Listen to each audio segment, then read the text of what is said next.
couple of pretty impressive goals tonight. We'll start with Anderson's midfielder there. Have you seen him do that in training at all? What was your reaction to that one? No, it was, again, really good awareness. I mean, a lot like Chicho earlier in the year. Their eyes are always on the goal, strikers are. It defies all the tactics that we employ, and that just goes to show the individual quality in that moment to really get us going. I think it was an important moment for the group, having scored a lot of goals as of late.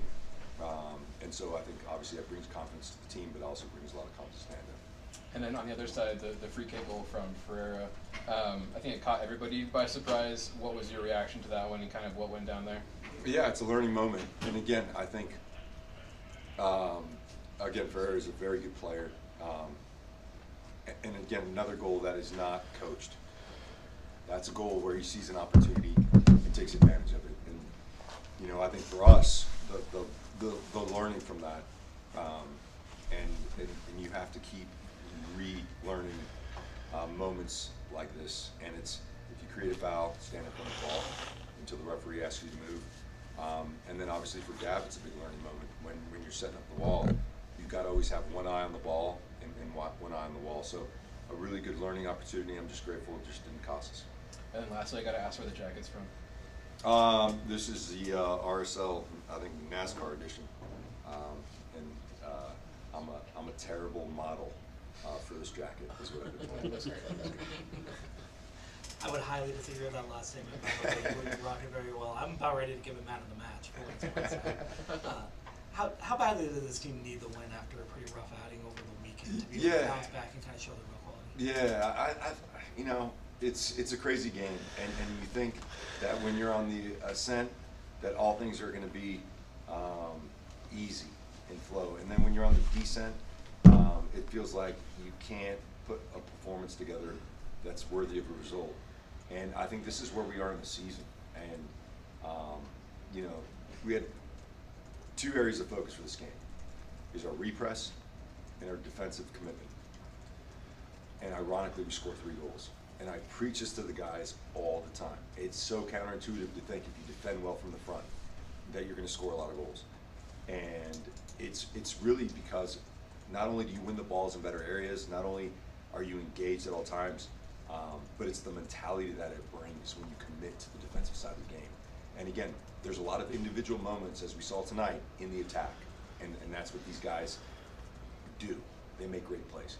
But there's a reason why, and this has been said for probably as long as sport's been around, that offense wins games and defense wins championships, because defense requires selflessness from every player on the field, whether you're the 9 and you're the goal scorer, or you're the goalkeeper. You have to defend when you don't have the ball.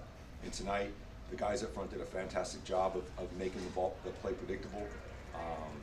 And again, for me, Dallas is a great attacking team. They have some real firepower up front, and so we needed everyone to commit to that side of the ball. And I believe that when we give that type of effort, we become not only a good defensive team, but a very good attacking team.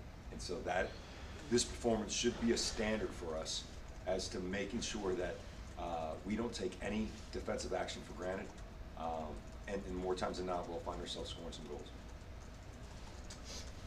What does the third goal mean to a 20-year-old who's come from a different continent to help create that goal? That looked like a pretty emotional response by him. Yeah, I think, again, I think we fail to understand the enormity of how difficult it is to come abroad when you're 21 years old and live in a different country on your own and acclimate to the societal norms, to a club, to your teammates. First time out of Poland, and obviously hasn't trained with us a lot. Went back to Poland last week, just got back, and he is so hungry to be a great player. He's one of the most honest, hardworking players, but he has an incredible amount of class. And I think on that play, he took his touch down the line. He knew what he was getting at.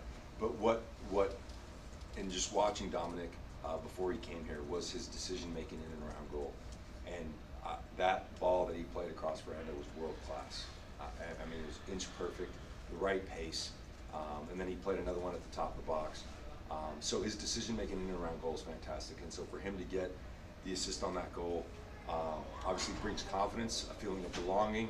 I'm contributing to the team, and I think that will continue to grow as he gets more and more playing time. Can you assess the goalkeeping in total? The shot stopping, the decision making, the plays with the ball at the feet, the big picture. For Gavin? Yeah. It's tough. Again, I think when we talk about players, and we're a club that pride themselves on giving young players opportunities. And I think tonight, Gavin learned a lot about himself. You know, there's hairy moments, and then there's big moments where he comes out for that save and smothers it. And so it's always trying to move the needle as to, you know, what I should be doing on this play. And then again, training it's a different game. You can mess up, and that's what training's for. And when you're a young player and you don't have experience, you're going to make mistakes, because that's how you learn, unfortunately, in life. And so I think it's important that, you know, and he does a great job of being a student of the game and going back and learning the recaps and stuff. But, you know, I think that's part and parcel of being a young player. And, you know, credit to the back line that, you know, shore up quite a few plays. And again, Gavin made some plays tonight, some big plays. So I think patience is needed.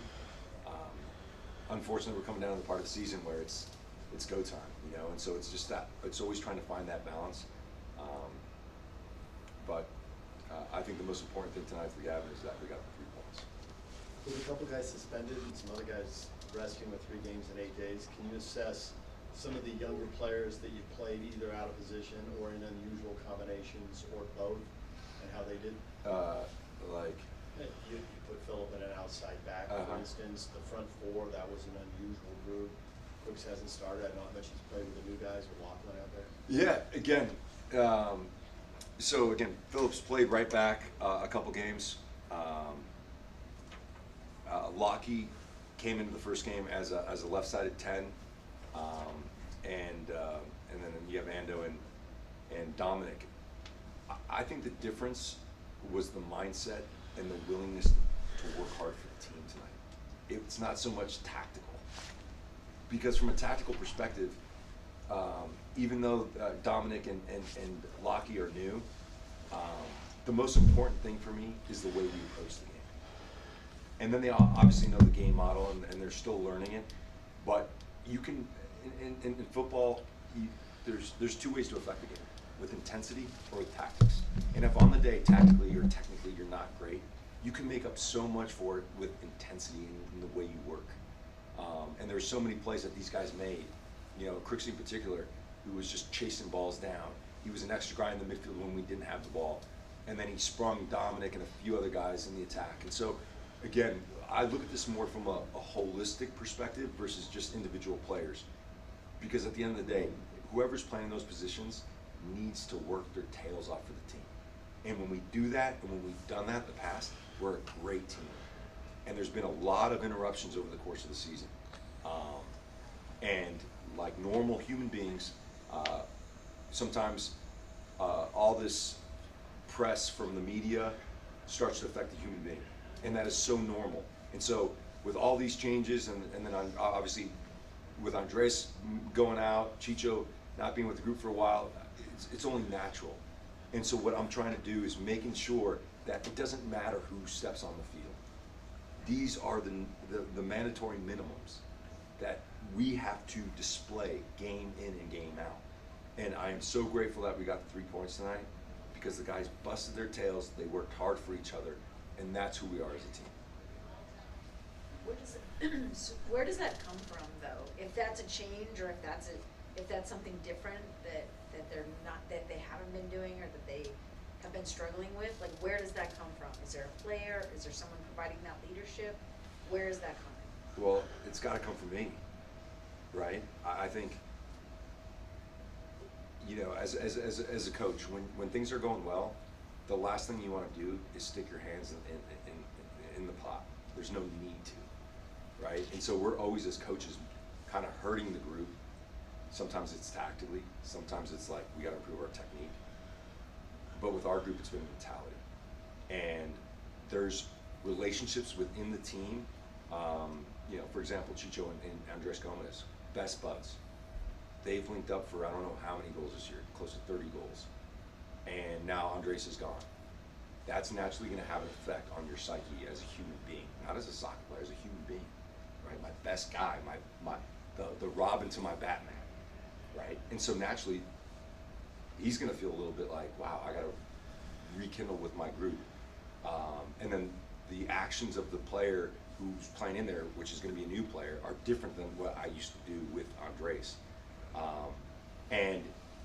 And then there's, like I said earlier, there's been a lot of talk about individual brilliance on this team, and deservedly so. But that also has an effect on how the way you think about it. And it's so easy in difficult times to start thinking about yourself. Leadership is easy when you're winning. Leadership is extremely difficult when there's adversity.